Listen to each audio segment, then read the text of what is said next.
सत्य को खोजने वाले आप सभी साधकों को हमारा नमस्कार।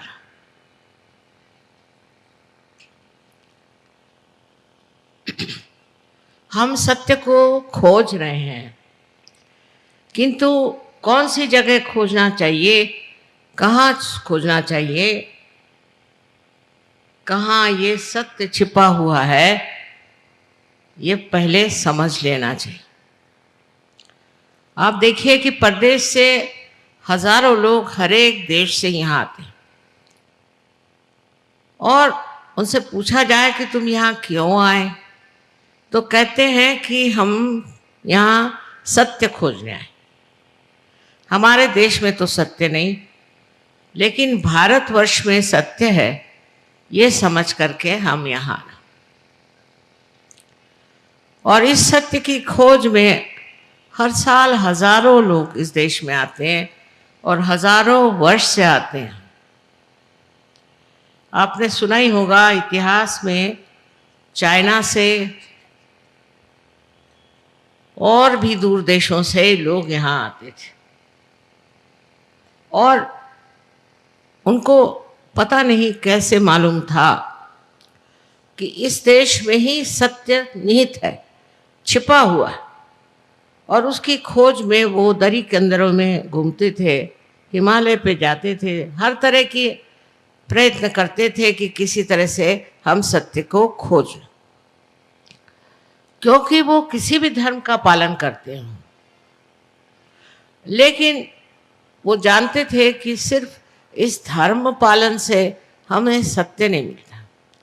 ये तो एक मार्गदर्शक है, जैसे रास्ते पे इशारे पे लिखा जाता है कि रास्ता, किंतु इससे हम पाते नहीं।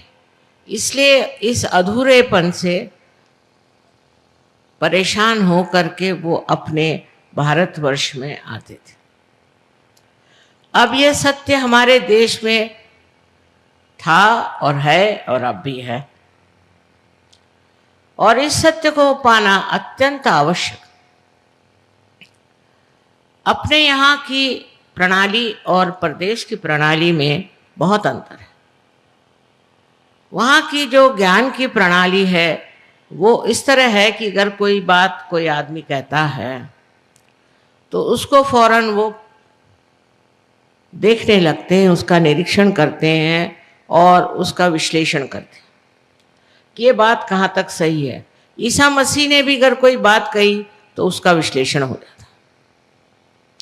उस विश्लेषण से जो असलियत है वो पता नहीं लगती और उसके दूसरे विद्रूप रूप सामने आ जाते हैं।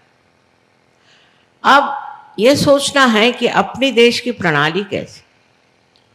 एक तो इस देश में कोई तो विशेषता पवित्रता है कि यहाँ इतने ऋषि मुनि और इतने मनन करने वाले महान लोग हैं हजारों वर्षों, और वो बढ़ते बढ़ते 16वीं शताब्दी तक हम देखते हैं कि यहाँ गुरु नानक जैसे अनेक ऐसे साधु संत हो गए कि उन्होंने सत्य पे काफ़ी कुछ लिख दिया, काफ़ी कुछ कहा गया, समझाया गया।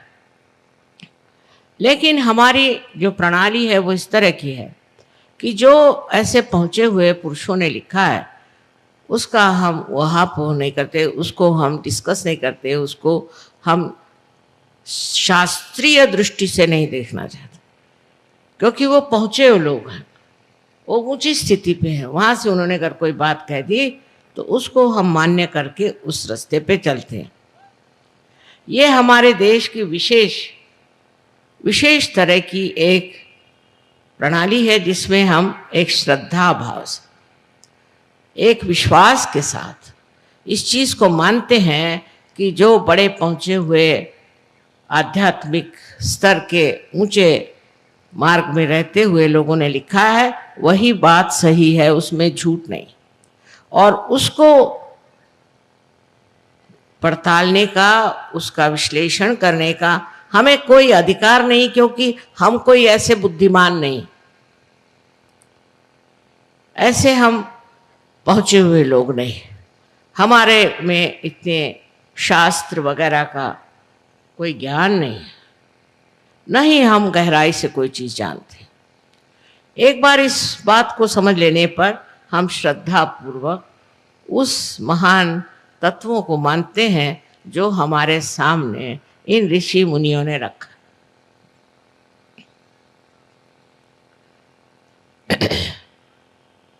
विदेश में भी मैंने देखा कि बड़े बड़े वहाँ पर सूफी लोग हो गए और उन्होंने बिल्कुल सहज की बातें करी, बिल्कुल सहज की ही बात करी, लेकिन उनको कोई मानता नहीं है। सूफियों को उनकी मान्यता बहुत ही थोड़ी सी, थोड़े से लोग उनको मानते हैं और सिर्फ उनकी कविता पढ़ के बड़ा मनोरंजन कर लेते हैं, पर उन्होंने जो कहा उस मार्ग पे नहीं चलते। ऐसे हर एक देश में भी बड़े बड़े सूफी हो गए हैं। इंग्लैंड जैसे देश में भी विलियम ब्लेक जैसा एक बड़ा भारी संत हो गया, लेकिन उसकी बात कोई नहीं मानते हैं। और हमने तो कभी कॉलेज में भी उसका नाम नहीं सुना था, लेकिन हम जानते थे कि वो है। जब लंदन गए तो पहली मर्तबा हमने उनकी किताबें खरीदी। उसका कारण यह है कि विलियम ब्लेक पागल है, जितने भी सूफी थे सब पागल है, मतलब अपने ऋषि मुनि भी पागल है इनके हिसाब किताब से। इस तरह की जो अहंकारिता परदेश में है वो इस देश में नहीं थी ऐसा कहें, क्योंकि अब तो हम बिल्कुल परदेशी हो रहे हैं। हमें अपने देश के बारे में कुछ मालूमात ही नहीं, हमारे स्कूलों में बच्चों को कुछ मालूम ही नहीं। किसी बच्चे से हमने पूछा कि तुम अजंता के बारे में कुछ जानते हो, तो कहना ये अजंता हिंदुस्तान में है कि बाहर है। अपने देश की जो संपत्ति है वो इतनी ज़्यादा, इतनी गहरी, इतनी अचल है कि उसको देखना, जानना हम हिंदुस्तानी अपना कर्तव्य ही नहीं समझते। यहाँ की संस्कृति के बारे में तो कुछ बता ही नहीं सकते। कितनों ने मुझसे कहा, खासकर हमारे जो परदेशी सहयोगी हैं, कि माँ आप एक किताब हिंदुस्तान की जो खासकर गहरी बातें हैं उस पर लिखो। सो मैंने कहा कौन सी गहरी बात?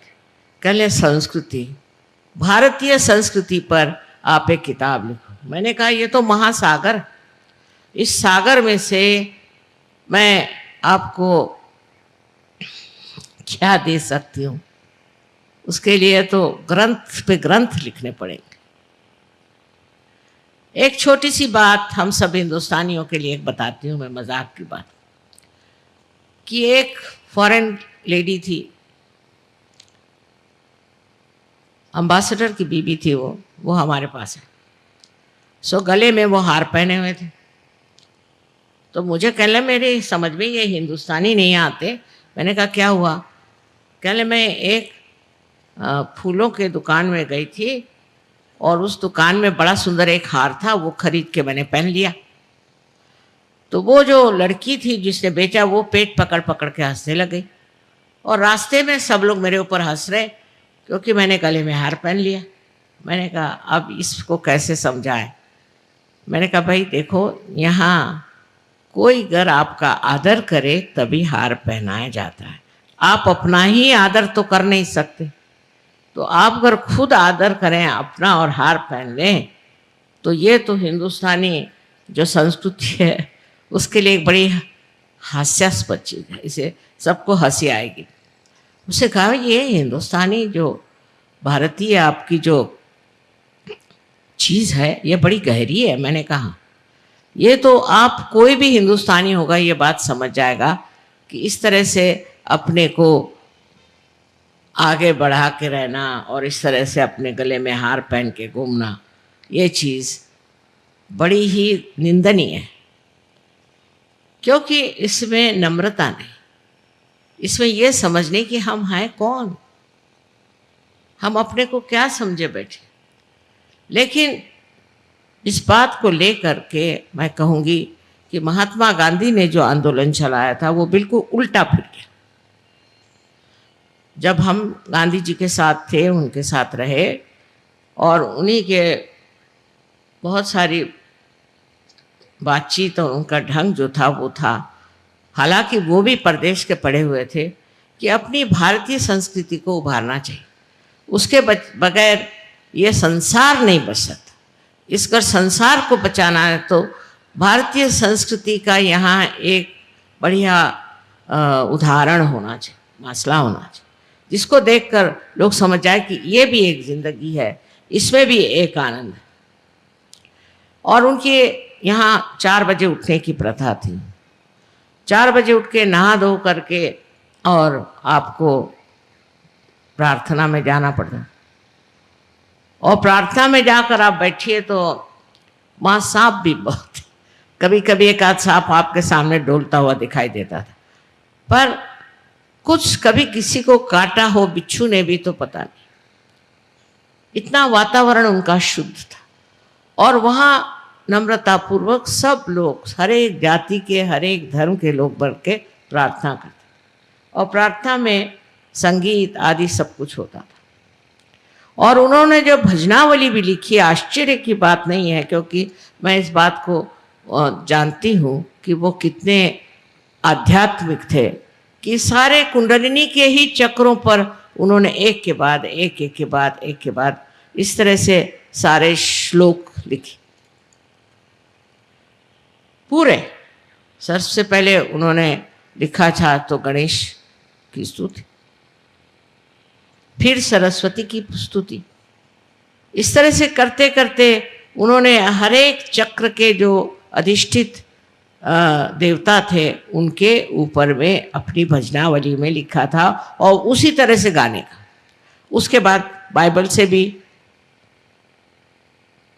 लॉर्ड्स प्रेयर कही जाती थी, उसके बाद कुरान से भी कहा जाता था, और भी बुद्ध धर्म का भी और जैन धर्म की भी उसमें कुछ न कुछ श्लोक होते थे।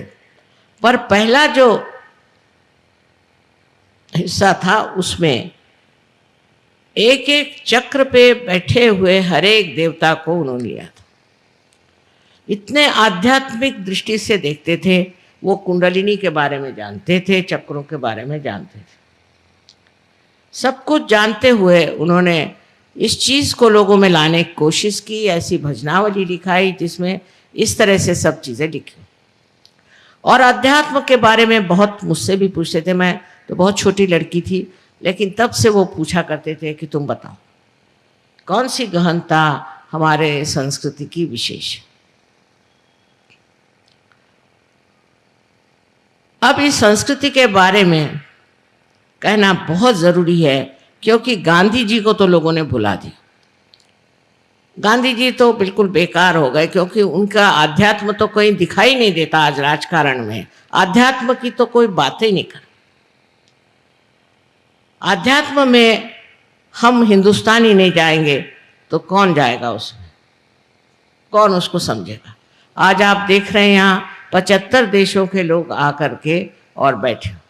75 देशों के लोग आए हुए हैं, और 75 देशों में ये आध्यात्म फैल गया, और इन्होंने आत्म साक्षात्कार को प्राप्त किया, और इन्होंने अपने संस्कृति को पकड़ा।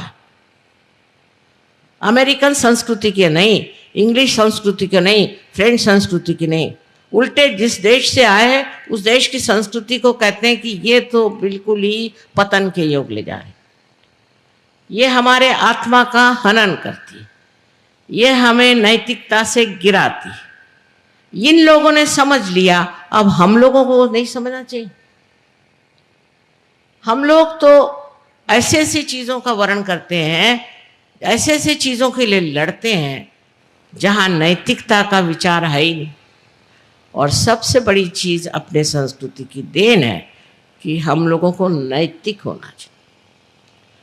नैतिकता के अनेक नियम हैं, पर अपने देश में इस संस्कृति में सबको बिल्कुल पूरी तरह से स्वतंत्रता है, पूर्णतया स्वतंत्रता है कि आप स्वतंत्र हैं। चाहे आप नैतिक होना चाहें, चाहे आप कुछ होना चाहे, हो जाइए, क्योंकि अंतिम स्थिति में आपको पूर्णतया स्वतंत्रता मिलती है। अब स्वतंत्र समझना चाहिए, स्व के तंत्र को जानना, यही स्वतंत्रता है। और स्व माने क्या? स्व माने आपका आत्मा। आत्मा को जानना ही स्वतंत्रता है। शिवाजी ने कहा था फ्यूचर के बारे में, भविष्य के बारे में, कि स्व का तंत्र जानो।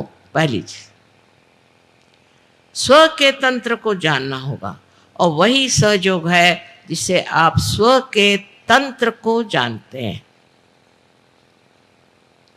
और इस स्व के तंत्र को जानने के लिए सबसे सहज मार्ग जो है वो है भारतीय संस्कृति। इसकी गहराई में आप उतर ही नहीं सकते, क्योंकि आप पता नहीं कहाँ से कहाँ फेंक दिए गए। एक तो गलती ये हुई कि ऐसे लोग हमारे ऊपर आ गए कि जिनको भारतीय संस्कृति के बारे में कुछ मालूमात ही नहीं, जिन्होंने गांधी जी को लपेट के बिठा दिया एक तरफ में, तुम बैठे रहो। और उन्होंने जो बातें सिखाना शुरू कर दी वो सारी भारतीय संस्कृति के विरोध में। जैसे मैं चित्तौड़गढ़ की हूँ, वहाँ आपने सुना होगा कि पद्मिनी ने जौहर किया। उन्होंने जौहर किया था औरतों की इज्जत और अब्रू, चैस्टिटी, ये सबसे बड़ी शक्ति है, ऐसा हम लोग मानते हैं अपने संस्कृति। जिस जगह औरतों की इज्जत और अब्रू हट जाती है वो जगह में राक्षस और ब्रह्म राक्षस और हर तरह के भूत आके रहते हैं। और ये बात आप साक्षात देख सकते हैं अमेरिका में हो रहा है। अमेरिका में इतनी गंदी चीज़ें हो रही हैं कि मैं तो आपके सामने बता नहीं सकती, पर यहाँ तक कि अपने ही बच्चों को माँ लोग मार डालते। और इस कदर गंदगी वहाँ है, क्योंकि आप अभी वहाँ गए नहीं, बाहर के ढोल सुहाने होते हैं, कि वहाँ के लोगों में ज़रा सा भी भय नहीं है, परमात्मा का भय नहीं, परमात्मा की शक्ति का विश्वास तक है कि नहीं पता। सब कुछ पैसा, सब कुछ पैसा, किसी भी तरह से पैसा ले। हमारे एक वहाँ हैं, उनसे किसी अमेरिका के आदमी ने कहा कि भाई तुमको इतना इतना रुपया देता हूँ, तुम फलानी औरत को मार डालोगे? उसे कहा ना मैं कभी नहीं मार सकता। कहा क्यों? कहले नहीं मैं मारना नहीं चाहता किसी, क्यों मारूं? कहले पैसे के लिए। कहले पैसे के लिए क्या? दुनिया के लिए मैं नहीं मार सकता। तो उसने कहा मैं तो मार दूंगा। कहा क्यों? क्योंकि इसमें पैसा मिलता है, सबसे बड़ी चीज़ है पैसा। फिर आपकी माँ को भी मार दो। जब पहले एक साहब यहाँ आए थे तो मुझसे कहने लगे कि माँ मैंने अपनी माँ को ही मार डाला। मैंने कहा अच्छा, कल तुम मुझको भी मार डालोगे? जो अपनी माँ को मार सकता है और माँ के प्रति जिसे श्रद्धा नहीं है वो हिंदुस्तानी नहीं हो सकता, वो भारतीय नहीं हो सकता। माँ के तो बहुत वर्णन है, और माँ को तो हम शक्ति स्वरूप मानते हैं और उसी शक्ति की पूजा करते हैं। सबसे पहले सारे ग्रंथों में माँ का, माँ से ही सब शुरू हुआ। और इन लोगों की जो व्यवस्था है परदेशियों की, उसमें माँ का तो कोई स्थान ही नहीं।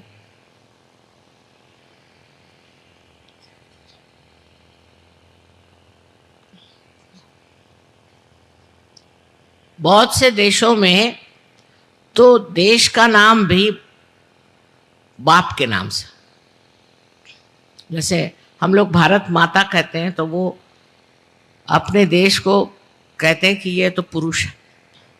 उसमें से एक देश है जर्मनी। आप जानते हैं जर्मनों ने क्या किया? अब रो रहे हैं जो कुछ भी किया उसके लिए, पर किया तो सही। ऐसे भारतवर्ष के लोग नहीं कर सकते। अब हमारे यहाँ समझ की कितनी कमी है। एक किताब मैंने देखी जयपुर पे, वो जयपुर का कोई होएगा उसने लिखी होगी। मुझे हैरानी हुई कि वो कहता है कि जो जौहर पद्मिनी ने किया था मेवाड़ में, उसकी जगह अच्छा था कि वो खिलजी के चरणों में चली जाती। उसकी दासी हो जाती, तो ये झगड़ा ही ना खड़ा होता। 32,000 औरतों को जला दिया, ये कौन सा उन्होंने बड़ा काम किया। देखिए अकल की कहाँ पहुंचती है। उससे अच्छा था कि सबसे आप समझौता करते। अंग्रेज़ों से लड़ने की क्या ज़रूरत थी, उनसे समझौता करते, सबसे समझौता करके रहते, तो अभी तक इतने लोग नहीं मरते। और जी कर करते क्या? इतने लोग अगर जीते भी तो करते क्या? क्या उनमें चीज़ें, आज जी रहे ना हिंदुस्तानी, इतने कर क्या रहे? क्या ये प्राप्त करने वाले? पैसा पैसा पैसा इनकी भी खोपड़ी में घुस गया, और उसके लिए हम अपनी सारी जो मूल्य हैं उनको बेच डालें। उन सब मूल्यों को हम सत्यानाश कर दें जिसके सहारे हम जी रहे हैं। और आपको पता होना चाहिए कि सारी दुनिया आपकी तरफ आंख लगाए बैठी कि आप कौन से मूल्यों पे उठने वाले हैं, कौन से मूल्य से आप जगने वाले हैं। कोई भी आपको बेवकूफ़ बना दे, आप बेवकूफ़ बन जाते हैं। अंग्रेज़ों ने बेवकूफ़ बनाया, अब और बेवकूफ़ बनिए। अनैतिकता को फैलाना जिनका काम है वो भारतीय नहीं हो सकते, क्योंकि नीति के सिवाय आप उठ नहीं सकते। नीति के सहारे आप उस परम को पा सकते। अगर आपने अंदर नैतिकता नहीं बैठी हुई तो आपका उद्धार हो नहीं सकता। आप नर्क में जाएंगे और आपका देश भी नर्क में जाएगा। जो लोग अनैतिकता को लेते हैं, जैसे देखा है हमने कि उन्होंने वहाँ पे हर तरह की स्वतंत्रता दे अमेरिका, किसी तरह से पैसा कमाना। फिर औरतें अपनी इज्जत बेचे, चाहे शराब के आप गुत्ते खोलिए, चाहे कुछ करिए, किसी तरह से पैसा कमाना है। और पैसा कमा करके ये नए अमेरिका का देश है क्या? आपको पता है सब पे कर्जा है, उस देश पे कर्जा है। हमारे यहाँ से इतने लड़के वहाँ गए, इतने पढ़े लिखे। मैंने कहा यहाँ आए क्यों? कल यहाँ बड़ी तनख्वाहें मिलती थी, पैसा मिलता था इसलिए आए। अच्छा, और पैसा गया कहाँ? सब पे क्यों इतना कर्जा है? हर एक बच्चे पर कर्जा। मैंने कहा भाई ये हिंदुस्तानी होकर तुम्हारे ऊपर कर्जा क्यों हुआ? सोचने की बात है कि आप बड़े भारी इंजीनियर हो गए, डॉक्टर्स हो गए, चार्टर्ड अकाउंटेंट हो गए, और यहाँ कर कर्जे में बैठे हो कि अब तुम वापस नहीं जा सकते। कल ने यहाँ पे जो लाइफस्टाइल है, यहाँ के जो रहन सहन है, उसमें तो कर्जा हो ही जाता। बेवकूफ़ जैसे वो लोग भी वहाँ ऑर्डर दे के ये चीज़ मंगा, वो चीज़ मंगा, और वो कार्ड रखते हैं, कार्ड, और सब कर्जे में है। किसी के पास कुछ पैसा नहीं। आप गए वहाँ और वहाँ जाकर आपने कर्जा कर लिया, फायदा क्या?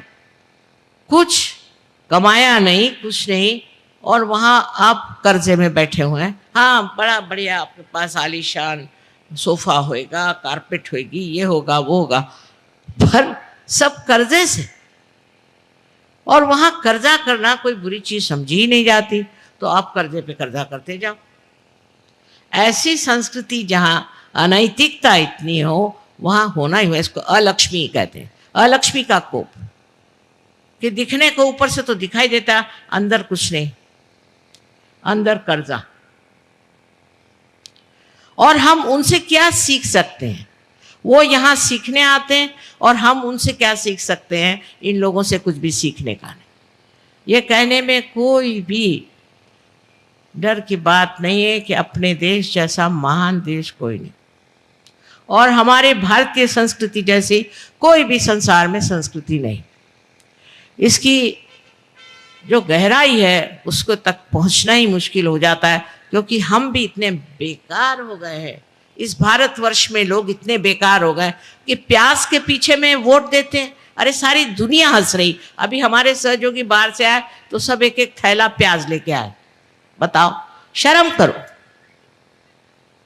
शर्म करो इस बात। बेवकूफ बनाना तो बहुत आता है लोगों को, लेकिन बेवकूफ बनना हिंदुस्तानियों को आता है। अभी ये लोग सब गठरी भर भर के अपने साथ प्याज लाए। मैंने कहा प्याज क्यों लिया है?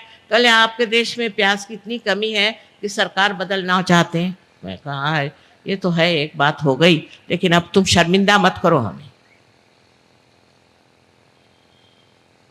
वो दिन गए जबकि देश के लिए लोग लड़ते थे, सब कुछ अपना त्याग किया। हम खुद कितने बार मार खाई इनकी, क्या क्या किया। मैं पूछती हूँ जो आज इतना अधिकार लगा रहे हैं, इनके बाप दादा ने भी कुछ किया देश के लिए या इन्होंने कुछ किया है देश के लिए? जब संग्राम इस देश में हुआ था, जब लड़े थे लोग, जेल में गए, लाठी खाई, मार खाया, घर द्वार मिटा दिए, तब इनमें से कोई लोग थे क्या वहां? अब बैठ गए अधिकार जमा के कि ये नहीं होना चाहिए, वो नहीं होना चाहिए। मैं देख देख के हैरान हूं कि अनैतिक चीजें लाने में इतना झगड़ा हो रहा है। नीतिवान लोग जो थे उनको खराब करो, उनसे पैसे ऐंठो, को शराब पिलाओ, उनको गंदी बातें सिखाओ, उनसे पैसे ऐंठ करके और सब खा जाओ। एक चीज है कि आपको ये सोचना चाहिए कि अगर आप सहज में आ रहे हैं तो आपको इस भारतीय संस्कृति को ही अपनाना पड़ेगा। फिर आप कोई भी जाति के हो, कोई भी धर्म के हो, कोई भी आपका विचार, उसके सिवाय नहीं हो सकता। और सहज मार्ग क्या है वो भी एक समझने की बात कि हम लोग श्रद्धापूर्वक किसी चीज को मानते, लेकिन अभी तक उसको पाया नहीं, इसीलिए झूठे लोग बहुत आ गए, गड़बड़ी बहुत हो गई, हर जगह गड़बड़ी होती है, मारा मारी होती है, सब होता है, माना। लेकिन इसके लिए बताया गया है कि तुम आत्म साक्षात्कार को प्राप्त हो। आप आत्म साक्षात्कार को प्राप्त करो। आपके धर्म का कोई अर्थ नहीं, आपके बातचीत का कोई अर्थ नहीं जब तक आपने आत्म साक्षात्कार नहीं किया। बुद्धि से नहीं हो सकता, ये बुद्धि से परे चीज है, ऐसे आइंस्टीन ने कहा है। अब लो और कौन चाहिए आप? ये बुद्धि से परे चीज है, बुद्धि से आगे है। सारे शरीर को, बुद्धि, मन को, सबको अगर तुम मानते भी हो तो ये कोई शाश्वत चीज नहीं है। शाश्वत चीज जो है वो बुद्धि से परे, जिसे परम चैतन्य कहते हैं, उसको उसने टॉर्शन एरिया कहा हुआ है आइंस्टीन ने। वो बेचारा, वो भी एक आत्म साक्षात्कारी था, वो कह गया, उस पर मार लोगों ने लगा दिया, साइंस हर जगह। इसने कहा टॉर्शन एरिया, तो वो कहा है कैसे मिलेगा, कैसे पाएंगे? मिल ही नहीं सकता, क्योंकि ये जो टॉर्शन एरिया है ये आत्म साक्षात्कार के बाद ही प्राप्त होता। तो पहले आत्म साक्षात्कार करिए। अब उसके लिए बहुत से झूठे लोग निकल आए अपने देश में, बहुत से तांत्रिक निकल आए, वो कुछ दौर धंधा कर रहे हैं, कुछ हीरा दे रहे हैं, कोई कुछ कर रहा है, उसी में फंसे जा रहे हैं। ये आत्म साक्षात्कार को प्राप्त करना सहज मार्ग से बहुत ही सुलभ हो गया, सबको बहुत आसानी से मिल सकता। इसमें कोई भी ऐसी बात नहीं कि आप सर के बल खड़े हो जाओ, कि आप घर द्वार छोड़ दो, आप बाल बच्चों को छोड़ दो, कोई करने की जरूरत है। आपके ही अंदर ये शक्ति है, आपके ही अंदर त्रिकोणाकार अस्थि में ये शक्ति है। ये मैं कह रही हूं, ऐसी बात नहीं, अनादिकाल से यहाँ लोगों ने कहा है।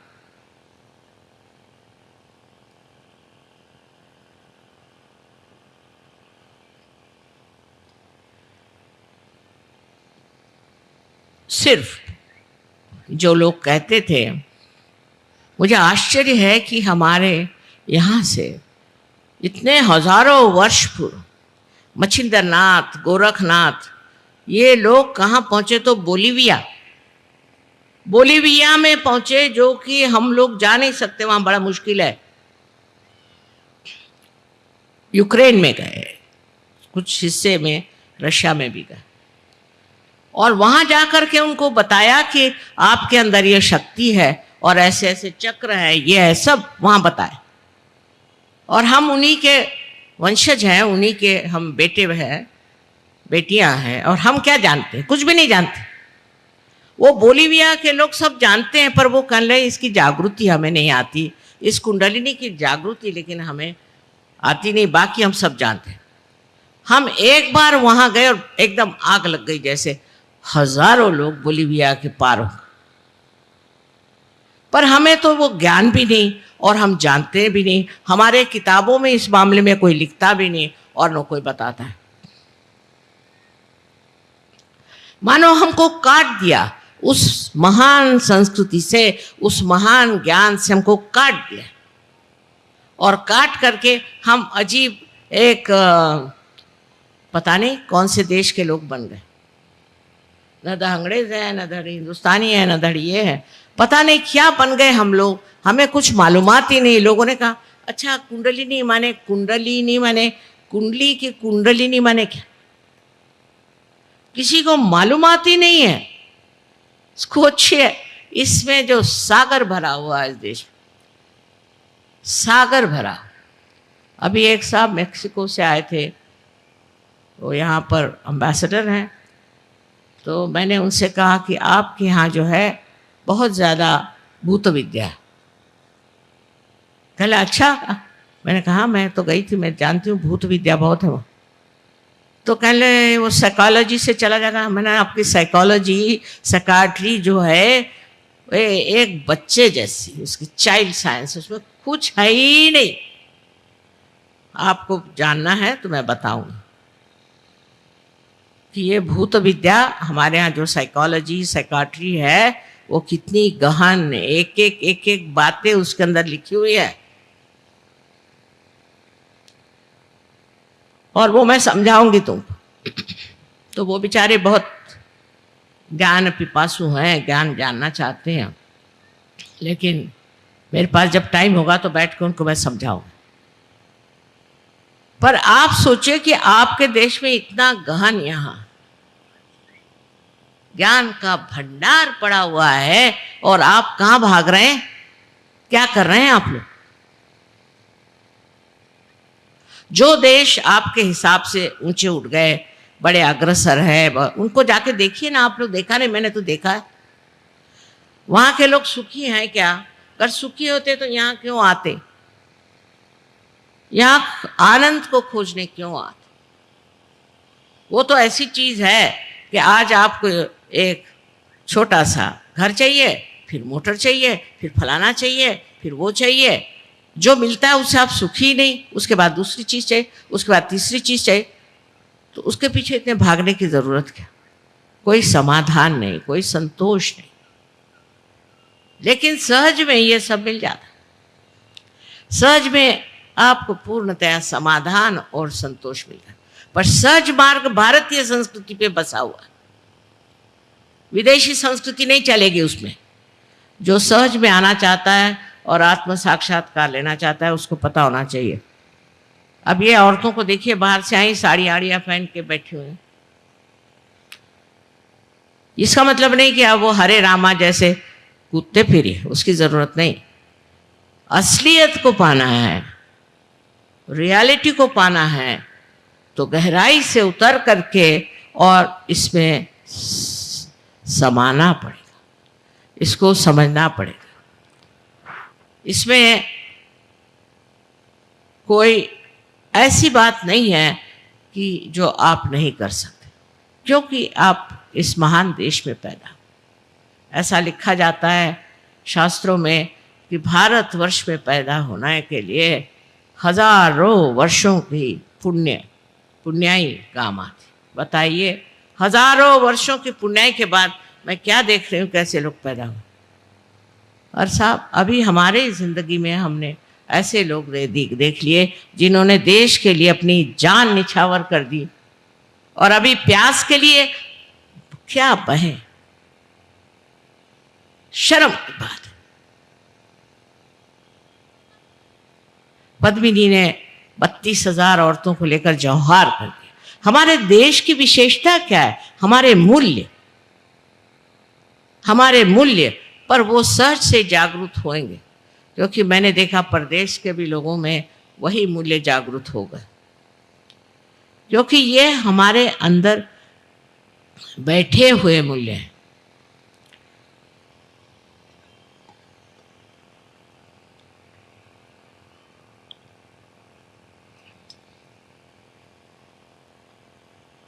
जो जगमगा रहे हैं अंदर, जो अंदर प्रज्वलित हैं, जो सूर्य के जैसे चमक रहे हैं, ये सब मूल्य हमारे अंदर, और फिर इस पृथ्वी तत्व का इतना महत्व है।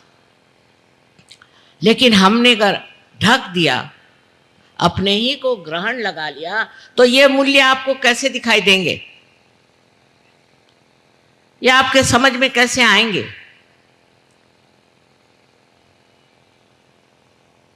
कोई एक तरह का पर्दा हो तो बात करें। कबीर दास जी ने कहा था, बहुत सुंदर सब कुछ लिखा है उन्होंने सहज के बारे में, पर लोग समझ नहीं पाते, लोग नहीं समझ पाते।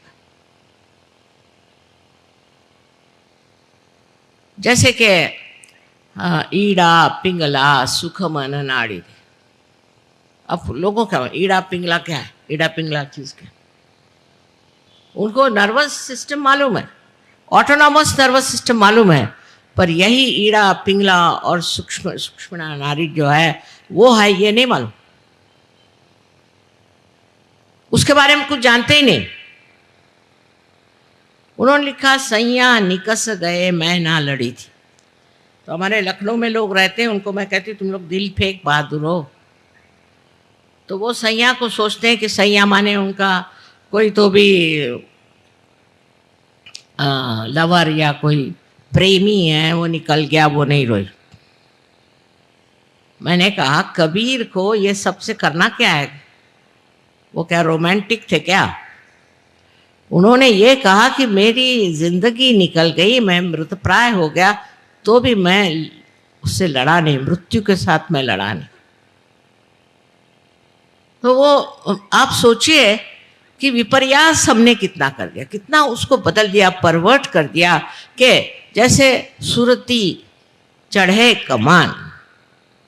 ये कुंडलिनी को सुरती कहने वाले कबीर को, हमने सुरती को, बिहार में सुरती कहते हैं तंबाकू को। बिहार का जो हाल है सो देखिए, एक एक बिहार में महान लोग हो गए,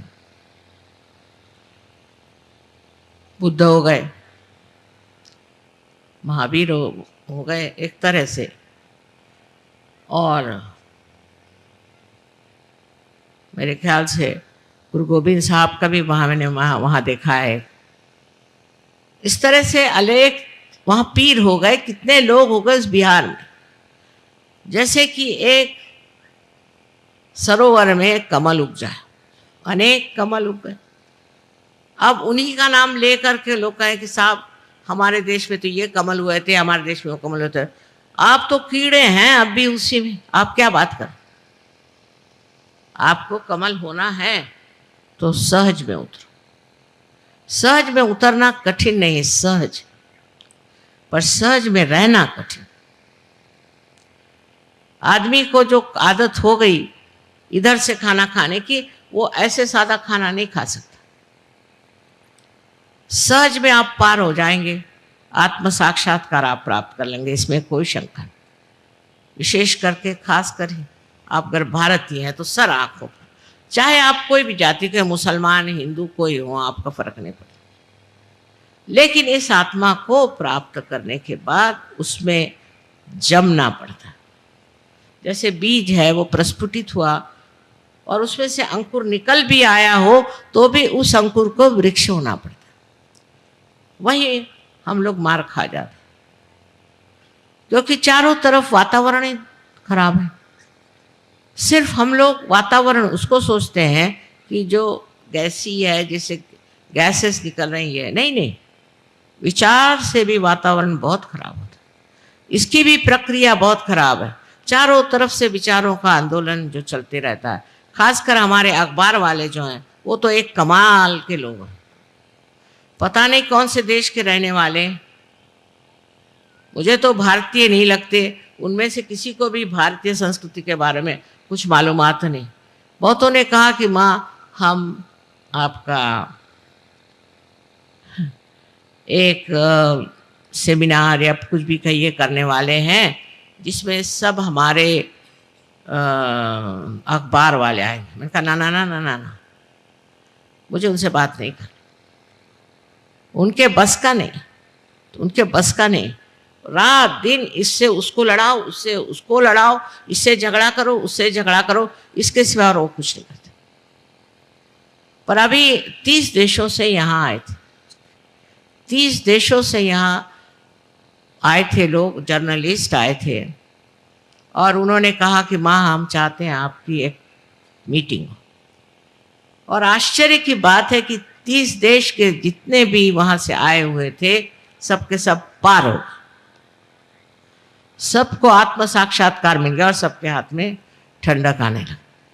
लेकिन जिनका दिमाग चालाकी में चलता है, जो लोग चालाकी करते हैं, इधर से उधर झूठी बातें बनाते घुमाते हैं, ऐसे चालाक लोगों को सहयोग नहीं कुछ कर सकते।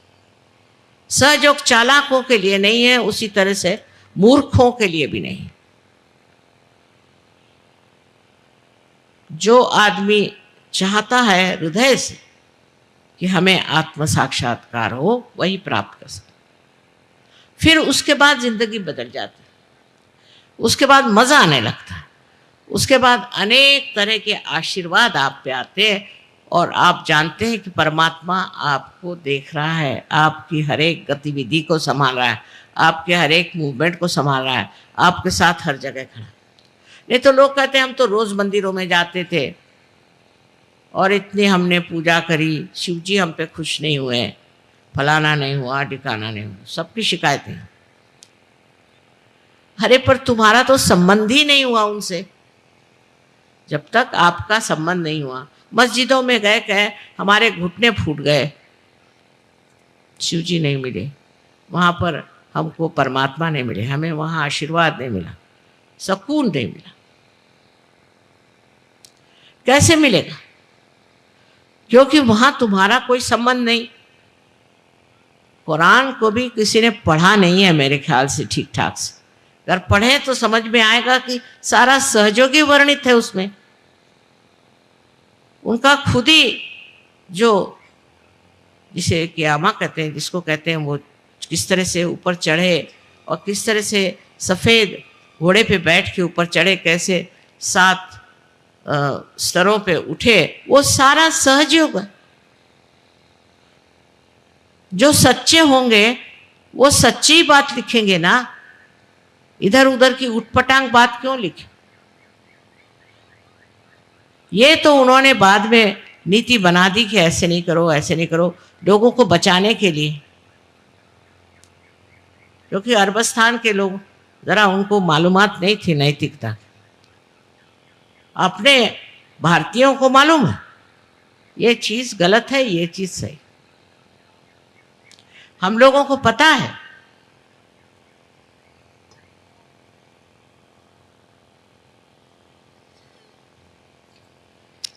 एक लड़का अंग्रेजी पढ़ने गया था कैम्ब्रिज में, उसने बताया, मुझे बड़ी हैरानी होती है कि ये लोग हर एक चीज को सोचते हैं कि एक बड़ा भारी आवाहन है, चैलेंज है। मैंने कहा कैसे? मुझे कहने लगे कि तुम ड्रग क्यों नहीं लेते? उनका मुझे नहीं लेना ड्रग, हमारे नीति में नहीं बैठते। कल ये कहाँ की नीति निकाल रहे हो? ड्रग लो, हम लोग सब ड्रग लेते, तुम भी ड्रग लो। ये तो तुम्हारे लिए चैलेंज है, तुम्हारी नीति के लिए चैलेंज है। उसने कहा मुझे नहीं ऐसा चैलेंज फैलेंज चाहिए। तो कह ले माँ, ये लोग तो सोचते हैं कि शराब पीना एक चैलेंज है, ड्रग लेना एक चैलेंज है, एड्स होना भी चैलेंज है। अच्छा, नर्क जाना भी एक चैलेंज है इनके हिसाब से। उनका तो सारी बुद्धि भ्रष्ट हो गई, मति भ्रष्ट है। और क्या कहें? अगर कोई कहे कि ये बड़ी अच्छी चीज है तो इसे क्या कह सकते हैं? एड्स वाले लोग तो मैंने कोशिश करी कि उनके दिमाग ठीक करें, तो वो तो मेरे सर पे चढ़ गए। कल हमने तो एक बलिदान किया है। बताइए। मैंने कहा काहे का बलिदान किया? कहने लगे कि देखो हम तो एक बड़े भारे फाइटर्स हैं, हम बड़े भारे लड़ाका लोग हैं, हम फलाना टिका। कमें नमस्कार, तुम ऐसे लड़ते रहो और अपनी ज़िंदगी बर्बाद करो, और क्या करें? तुम तो कुछ आगे जाने वाले नहीं, वो तो स्पष्ट दिखाई दे रहा। तो इस तरह के वहाँ पर लोगों की प्रवृत्ति, कोई भी गलत काम करना एक चैलेंज। और हिंदुस्तानियों को सोचते हैं कि ये डरपोक हैं भारतीय लोग, बिल्कुल बेकार। और अब तो कमाल जो हो गई हम लोगों की, वो प्यास के मारे ऐसी शर्म लगती है मुझे कि अरे ये क्या इन लोगों ने हमारी दशा कर दी कि बिल्कुल ही हम लोग गए बीते बिल्कुल बेकार लोग हो गए। और इस दिल्ली शहर में कम से कम कितने ही लोग सहयोगी हैं, हजारों हजारों की तादाद में सहयोगी हैं, और पता नहीं कैसे ऐसी बातें यहाँ हो गई। अकल ही मारी गई है ना, जैसे पंजाबी कहते मत मारना, वो चीज। और ये चीज इतने जल्दी हो जाएगी ऐसे मुझे कभी संभावना नहीं। मैं सोचा था कि ठीक है अभी थोड़े दिन मैं बाहर काम करके आऊं फिर देखूंगे, तो यहाँ तो हालत ही खराब हो गई है। तो पता नहीं कैसे लोग पैदा हो गए यहाँ पर। अब ये कह सकती है घोर कलयुग है, मान ले, नहीं तो इंसान इतना बदल नहीं सकता। और इस कलयुग में एक भ्रांति नाम की चीज होती है, वो दिमाग पे काम करती है। वो जब दिमाग पे आ जाए तो कुछ दिखाई नहीं देता कि अच्छा क्या है बुरा, बुरी बात कौन सी, नीति कौन सी, अनीति कौन सी, इसका तारतम्य नहीं रहता, इसका कुछ पता ही नहीं चलता कि ये ले या वो ले। इसी घोर कलयुग में ही सह जाना है, ये लिखा हुआ। नल दमयंती आख्यान में नल ने एक बार कली को पकड़ा, उसकी गर्दन पकड़ी कि मैं तुझे मार डालता क्योंकि तुमने मुझे बहुत सताया, मेरे बीवी से मेरा विछोह कर दिया, मैं तुमको मार डालूंगा। तो कली ने कहा कि अच्छा बाबा मेरा महात्म्य तो सुन लो फिर मार डालना। उसने कहा तुम्हारा क्या महात्म्य, तुम तो दुष्ट हो। कले नहीं, मेरा एक महात्म्य यह है कि कलयुग में लोगों में भ्रांति हो जाएगी, भ्रांत हो जाएंगे, माने बौखला जाएंगे। और उसी वक्त हजारों लोग जो कि गिरी कंदरों में खोज रहे हैं परमात्मा को, सत्य को, वो आशीर्वादित हो। वो लोग अपने आत्मा का अनुभव करें, उनको आत्म साक्षात्कार। इसलिए कलियुग जो है बहुत ज़रूरी है, उसके बगैर ये होने नहीं वाला। और इसके बगैर मनुष्य से प्राप्त नहीं करेगा, इसको नहीं खोजेगा। ये जब बताया गया तो नल ने उसको छोड़ दिया, अच्छा आने दे तेरा कलयुग। ये घोर कलयुग आया और आपको सबको समेट रहा है। इधर ध्यान दीजिए, कौन से चक्कर में हम घूम रहे हैं, इसका विचार करना चाहिए। सहज के मार्ग में आने के लिए आपको कुछ नहीं देना, पैसा नहीं देना, कुछ त्यागना नहीं, कुछ नहीं, इस तरह की चीज है ही नहीं। सिर्फ आपके अंदर बसी हुई कुंडलिनी का जागरण करना है। और जब वो जागृत हो जाती है तो अपने ही आप वो सहस्त्रार में समा करके और इसका भेदन करके और चारों तरफ फैली हुई ये सूक्ष्म चेतन शक्ति उसे एकाकारिता दे। एकदम सादी बात है, आपका आज तक उस सूक्ष्म शक्ति से कोई संबंध ही नहीं आया, आपने आज तक उस सूक्ष्म शक्ति को महसूस ही नहीं किया, उसको जाना ही नहीं, और बगैर जाने बगैर ही आप भगवान का नाम ले रहे हो, मंदिरों में जा रहे हो और दुनिया भर के उपद्रव कर रहे हो। मस्जिद में जाने से क्या होगा, वो दिखाई दे रहा है, किसके अकल आई है, सब आपस में मरे जा रहे हैं। और मंदिरों में जा कर के क्या हो रहा है, जहाँ पैसे खाए जा रहे हैं, दुनिया भर का भ्रष्टाचार आ रहा है। ये क्या साक्षात नहीं है कि ये गलत, इससे कुछ न कुछ लाभ नहीं, उसके लिए कोई नहीं और चीज़ करनी चाहिए। ये सामने दिखाई दे रहा है, इसका साक्षात है, सामने साफ जो चीज़ दिखाई दे रही उसको पहचानना चाहिए कि ये रास्ते ठीक नहीं, इसमें कोई फायदा नहीं, ये बेकार की चीज़ है। जो पाना है अपने अंदर, अंदर के अंतरात्मा को जब तक हम प्राप्त नहीं करते तब तक इस अंधकार में न जाने कहाँ से कहाँ हम लोग भटक जाएंगे। इसलिए पहला ज़रूरी चीज़ है कि आप इस अंधकार से उठें और आत्मा के प्रकाश में क्या अच्छा और क्या बुरा, इसको पहले जानें। पर आत्मा का प्रकाश जब आता है तो सिर्फ इतना ही नहीं, ये नहीं सिर्फ होता है कि आप निरक्षीर विवेक जिसको कहते हैं वो जान ले, किंतु आपके अंदर जो सत्सत विवेक बुद्धि है वो बड़ी प्रबल हो जाती, और आप सिर्फ जो सही होगा वही करते हैं, जो आपको नष्ट करेगा, जिसे अंग्रेजी में सेल्फ डिस्ट्रक्टिव कहते हैं, वो काम आप करेंगे ही नहीं। और सारा ही काम आप अत्यंत प्रेम से करते, अत्यंत दुलार से, प्रेम से सारी बात करते। मेरे लिए भी बड़ा मुश्किल है कि कोई कठिन शब्द कहें। आज लेकिन मैं तैयारी से आई थी कि आप लोगों से कहूँगी कि और बेवकूफ़ी मत करो, बहुत बेवकूफ़ी कर चुके। अब ये जो सर्च के मार्ग से आप पाते हैं, पहले तो आप अपने अंदर शांति को प्राप्त करें। अपना देश शांति प्रिय, इस देश ने किसी भी देश पे आगाड़ी नहीं करी, किसी भी देश को लूटा नहीं, किसी भी देश की ज़मीन अपने हाथ नहीं। ये शांति कहाँ से आई? इतने हजारों वर्षों से हमने इतनी द्विधा उठाई, तो भी ये चीज़ कहाँ से? ये इस धरती की विशेषता, जिस धरती पे आप बैठे हैं उसी धरती की विशेषता है कि हम लोग शांति प्रिय लोग। अगर कोई हमारे ऊपर आक्रमण करता है, अटैक करता है, तो ज़रूर हम उससे लड़ेंगे, लेकिन किसी के यहाँ जा कर के और हम खुराफात नहीं करते।